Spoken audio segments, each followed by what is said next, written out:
पुरुषोत्तमम। आइए आज कुछ कहानियाँ हो जाएं, और जो कहानियाँ हम लोगों के जीवन के लिए अत्यंत आवश्यकता है एवं उस कहानियों से हमें कुछ सीख मिलती हैं। ऐसी कहानियाँ आज हम एक दो लेके आए हैं। आज शुरू करते हैं ठाकुर जी का भक्त के साथ वार्तालाप। ये हिमायतपुर की घटना है। वहाँ पर सुबह का टाइम है।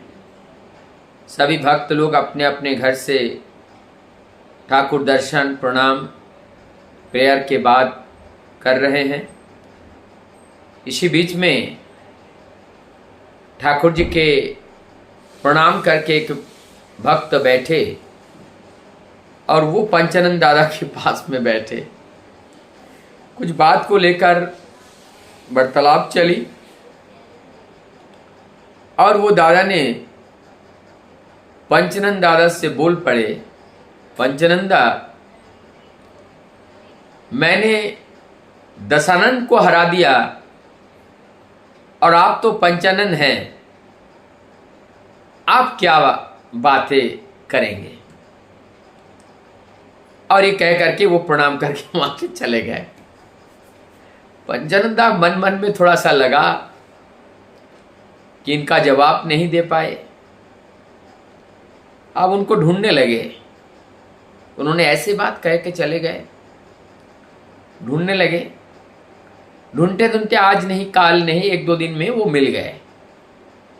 मिलने के बाद उनसे वार्तालाप हुई और उन्हें जितना सुनाना था पंचानंदा ने उनको सुना दिए। अब उनको ऐसा लगा कि हम जीत गए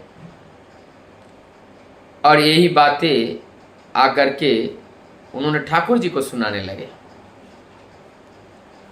ठाकुर, एक व्यक्ति यहाँ पे आपको प्रणाम करने आए, उसके बाद हमसे तर्क कर रहे हैं। करते करते वो कह रहे हैं मैंने दशानन को हरा दिया और तुम तो कहाँ पंचानन हो। ये कह करके प्रणाम करके चले गए। ठाकुर जी कह रहे हैं फिर तूने क्या किया। पंचानंदा कह रहा है कि मैं उनको ढूंढता रहा, मिला नहीं। फिर बाद में जब मिला मैंने उनको बहुत उचित तरीके से समझा दिया। अब वो दोबारा हमसे नहीं मिल सकते हैं।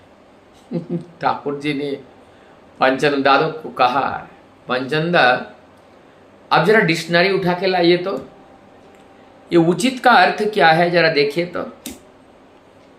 अब इस उचित का अर्थ जब उन्होंने देखा, उचित का अर्थ है मिलन।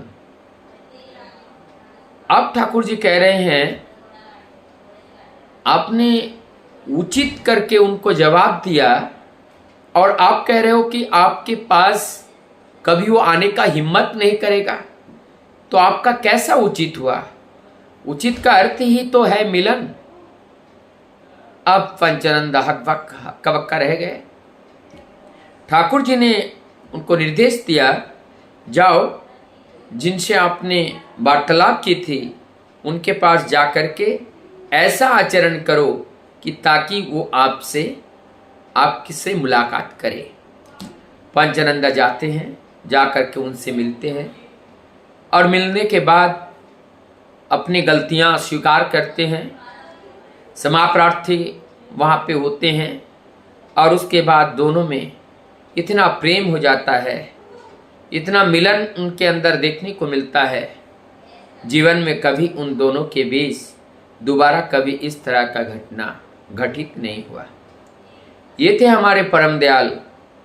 किस वो महामिलन के मिलनहार है, वो सबको एक साथ मिला देते हैं। उनको जानने वाले, उनको स्मरण करने वाले कभी भी किसी को विस्मरण में नहीं डालते हैं। ये परम दयाल है। और वो कैसे किसको कहाँ सेट करते हैं और किसका कहाँ पर नोट है, जो गांठ है, उसको खोलना भी उन्हें आता है। कहाँ पर छूने पर, कहाँ पर दाबने पर उनका जीवन चक्र चलने लगेगा, इस जीवन चक्र के केंद्र कहाँ है वो ठाकुर जी जानते हैं, क्योंकि वो अंतर्यामी हैं। अब एक छोटा घटना और सुनाता हूँ। विशंबर दादा के नाम आप लोगों ने जो सत्संग के गुरु भाई हैं, एवं ये पुरानी बातें हैं, ये शायद पावना की बात है। अब विशंबर दा ठाकुर जी के साथ पावना हिमायतपुर से देवघर धाम तक चले आए थे। और ये जो घटना घटी है उस घटना को बताऊं। विशंबर दादा ठाकुर जी के जो शेविंग का काम, नाखून काटने का काम, ये काम सैलून का जो भी काम है सब विशंबर दादा करते थे। विशंबर दादा घर से बड़े परेशान थे। उनके पत्नी उनको कोई तवज्जो ही नहीं देते थे और जिस कारण से उनसे लड़ना झगड़ना ये सब करते थे। यहां तक कि वो जहां काम करते थे दुकान में, वहां पे आकर के लड़ने लग जाती थी। उनको बड़ा लोकलाज होता था कि देखो इस तरीके के घटना हो रहा है। अभी बातें ठाकुर जी को भी पता था। अब एक दिन ठाकुर जी का खौर कार्य के लिए आए और वहां आने के बाद ठाकुर जी का शेविंग वगैरह किए। करने के बाद ठाकुर जी आप विशंबर दादा को कह रहे हैं, विशंबर दादा अब जरा आसमान देख के बताइए तो आज बारिश होगी नहीं होगी। विशंबर दादा ठाकुर जी का आदेश पालन करते हुए पार्लर से बाहर आते हैं, आसमान की ओर देखते हैं, देख करके कहते हैं ठाकुर होते हो पारे ना होते हो पारे, बारिश हो भी सकता है नहीं भी हो सकता है। ठाकुर जी कह रहे ठीक कोई चीज आपने सही बोला है। अब थोड़ी देर बाद बारिश हो जाती है और बारिश हो जाने के बाद ठाकुर जी विशंबर दादा को कहते हैं तुम एक बहुत बड़े वैज्ञानिक हो। इतनी बातें वैज्ञानिकों को रिसर्च करके बताने में पसीना छूट जाता है, बता नहीं पाते हैं, और तुमने कितनी बड़ी विज्ञान को बता दिया। तुम एक खगोल शास्त्री हो, क्योंकि तुम खगोल शास्त्र का ज्ञाता हो। आज से तुम्हारा कीमत बहुत ज्यादा है। छोटे मोटे लोगों की बातों में ध्यान मत दिया करो। और जो भी आते हैं आकर के कहते हैं, उनसे कहते हैं विशंबर दादा बहुत बड़े खगोल शास्त्री है, जाओ उनको देख के आओ, उनसे मुलाकात करके आओ। अब उनके पास सैलून में लोग आने लगे, उनसे मुलाकात करने लगे, वार्तालाप करने लगे। अब विशंबर दादा सोच रहे हैं कि हमारा जो औदा है वो थोड़ा बढ़ गया।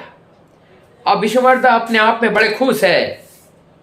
अब जो लड़ाई होती थी हर दिन और उस बीवी से भी लड़ते थे, आज भी उनकी बीवी गुस्सा करती करती वो जो है दुकान पे आई और वो दुकान पे विशंबर दादा बाल काट रहे थे।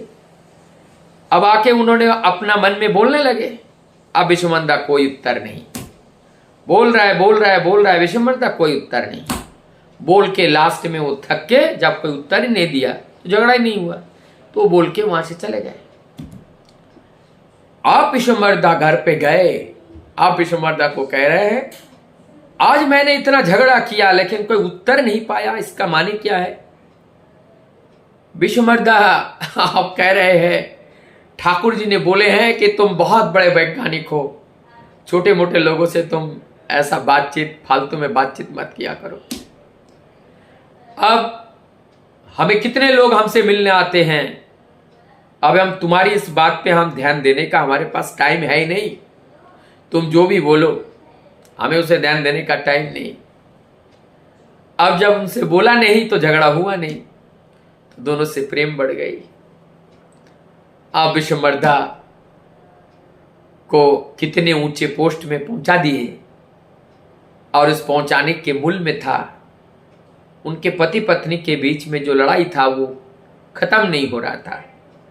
उस लड़ाई को खत्म करने के लिए आज ऐसा इतना बड़ा एक अंतर्यामी भगवान ने एक लीला की रचना किया और ऐसे लीला निरंतर भक्त और भगवान के बीच में होता चला आ रहा है। अभी भी हो रहा है, पहले भी हुआ था, आने वाले दिनों में भी होगा। आइए ठाकुर जी के जन्म माह में ऐसे सुंदर सुंदर ठाकुर जी की लीलाओं का आस्वादन करेंगे। आप और हम मिल करके सत्संग करेंगे, क्योंकि ये सत्संग ही एकमात्र रास्ता है जीवन को जगाने का, जीवन को निखारने का और जीवन को निहारने का, क्योंकि जीवन ही आनंद है और इसी आनंद के स्पर्श से या आनंद के माध्यम से ही हम परमानंद के परोश को पा सकते हैं। सभी को मेरा हृदय के गहराई से ठाकुर जी की इस जन्म माह में सबके मंगल प्रार्थना प्रभु के चरणों में करता हुआ सबको मेरा जय गुरु।